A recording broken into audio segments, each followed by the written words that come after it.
يا جماعة أنا مش بحب العرقسوس وما أعرفش الناس بتشربه على إيه أصلا، فهو ولا مسكر ولا ليه طعم، وأول لما تحطه في بقك تحس إنك عايز ترجع. بس أكتر حاجة بكرهها فيه إنك متعرفش تفرقه عن التمر هندي.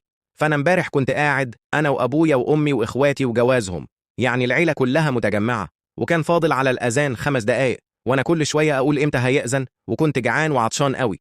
وأول لما قال الله أكبر على طول خدت كوباية التمر وشربتها، وبعد لحظات أدركت إني وقعت في الفخ ده عرقسوس. فلما جسمي استوعب وعقلي كان الوقت فات على إني أرجع، وبعدها لقيت نفسي بتف العرقسوس من باقي. بس مين بقى اللي كان قاعد قدامي وجيت فيه تفة أبويا وأختي مراتي وأخويا التاني. وبعدها الصمت ساد شوية، وكان في شوية ضحك مكتوم. بس الحمد لله أنا لسه عايش. لا، وكمان جربت آكل مائدة الرحمن لأول مرة، كانوا عاملين ملوخية تجنن، وشكلي هكمل اللي باقي من رمضان في مائدة الرحمن، وكل ده بسبب العرقسوس. فأنتوا بتحبوه ولا لأ؟